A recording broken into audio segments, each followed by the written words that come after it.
these talismans as a series of hieroglyphs, essentially what is trying to be accomplished here is we're trying to initiate the apocalypse as it's seen in the Book of Revelations through certain people living out a series of lives by expressing their true will correctly.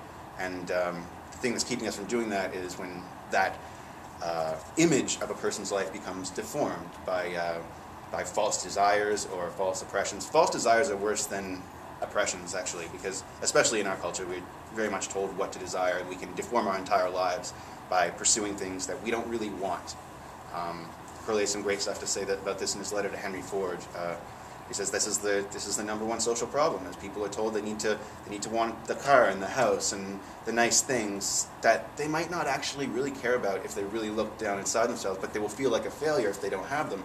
So it causes them to pursue these things that they don't really want or need, and devote their energies to something that's a complete waste of their time, and it's a squandering of their will and a squandering of their own, personal essence. Which brings us back to the idea of contacting higher intelligences, because this is the way we break through ourselves. We can't just... Everyone would love to work this stuff out all themselves, or just like sit down and figure it out, but the fact is when we get this kind of information from discarnate intelligences and we're able to comprehend it and make sense of it, and it actually reveals something to us, then that gives us a new perspective on ourselves, and that's how we can really change. I don't like to get into the concept. I don't believe that magic is self-help in any way, shape, or form. And if someone requires that, they should probably, seek that somewhere else. I don't think that the occult is a place to address one's own personal neuroses or psychological problems. And I think that getting into that is sort of a distortion of magic. It sort of internalizes the thing. Instead of reaching for the higher intelligences and higher ideas, you're just basically like a DIY quick fix kind of thing. And that's what you see if you look in the occult section of most bookstores, about healing and psychic self-defense and protecting ourselves and keeping our energies intact. And it's like, you know what?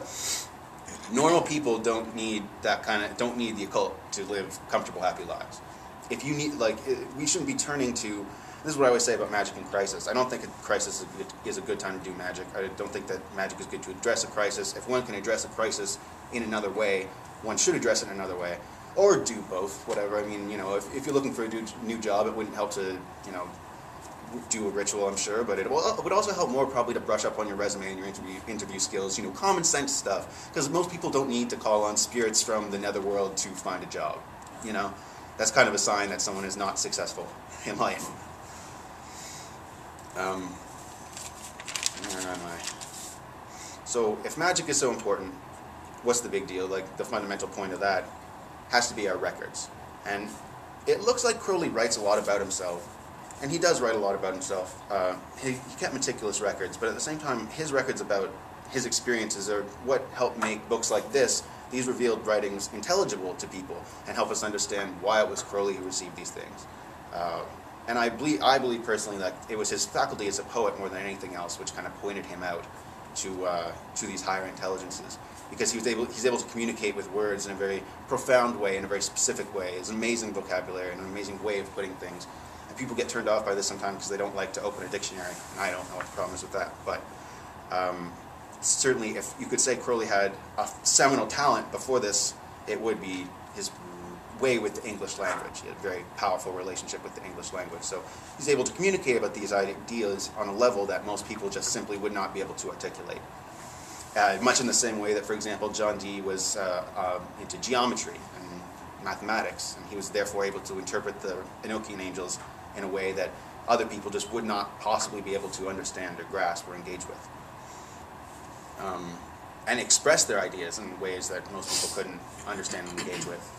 Unlike Crowley, Dee was politically situated to have more of a political impact, but in Crowley's time, you could mass-produce texts. You could do something like do a full printing of 777 or an amazing printing of magic in theory and practice and stuff that at the time of Dee's life and Dee's writing wasn't possible in the same way or acceptable in the same way.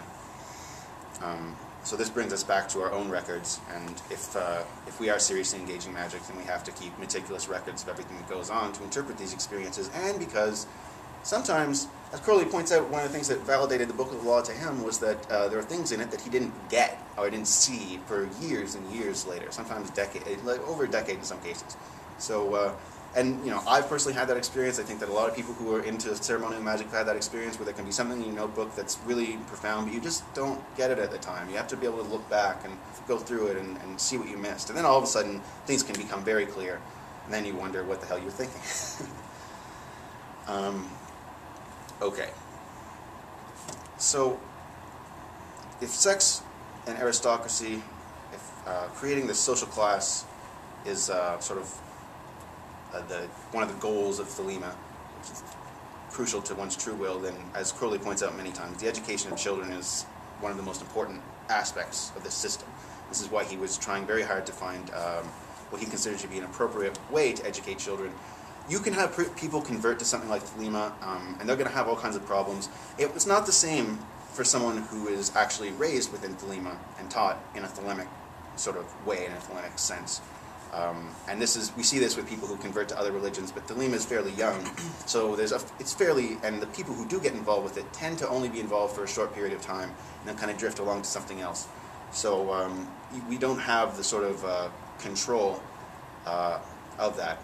But at the same time, Crowley saw great problems with the traditional family model, and was looking at ways to circumvent that, sort of get past that. There was, if anyone is familiar with the Mamluk dynasty of the Ottoman Empire, it was a social class. It originally started as a social class that were the children of conquered people. They would bring back, and were very well educated, and they essentially started running the show. The old aristocracy started getting lazy and not really taking care of things, and pretty soon these people were running everything. It was ideal because they were educated, they were free of obligations of heraldry, of lineage, which were causing conflicts and fights among different aristocratic families and different aristocratic parties, generating all this sort of disunity. Whereas because these people didn't have that kind of background, they were actually able to sort of take over. And Crowley talks about this, and I think this is what he's kind of trying to get at when he talks about the duty to womankind, and how Thelemites should have a duty to make sure that the children of unwed mothers, in particular, have someone to take care of them, they have a place to be educated. Crowley was very anti-abortion, so his solution was kind of like, well, since because I don't want these babies to be killed, I will raise them myself, or create an institution that can raise them within this context. And this is the kind of thing that could give rise to that social class. And it's something that we need as a society. We have a problem with our foster care system, we have problems with homelessness, we have problems with people who have nowhere to go, which is a ridiculous problem for a society to have. It's like you obviously have no higher goals if there are people just wandering around looking for something to do and no one can put them to work on something. That is a very silly problem to have. But at the same time, producing those higher goals is going to take something more demanding than democracy. I don't think democracy is capable as a system of reaching toward that for many just even structural reasons, like take our environmental crisis. This is an example that I like to use. That we need a long-term solution to this crisis. If we keep changing leaders every couple of years, we're not going to present that long-term solution. That long-term solution is going to require sacrifices in the short term, like extreme sacrifices. And that's not going to be popular with people. So if people are voting based on what's popular, it's very difficult. Democratic leaders are demanded to show results in very short periods of time, and there are no quick fixes to these long-term problems, which is why that anything that seems to produce an instant something that a Democratic leader can put their name on is what they're going to take in favor of a long-term plan, particularly one that demands sacrifice in the short term, because that means that they're not going to keep their job long enough to stick that long-term plan out and see it to fruition, which is a significant failing. It's also, as Crowley points out as well, essentially what you're doing is you're handing the nation over to the money men, because campaigns run on dollars. If a leader can't get a certain amount of money to support their campaign, then they're not going to be very successful. Which means ultimately it isn't even the democratically, it stops being a democracy in any reasonable sense and becomes a plutocracy, just a rule of the wealthy. And I think that's very clear and easy to see in our culture and society.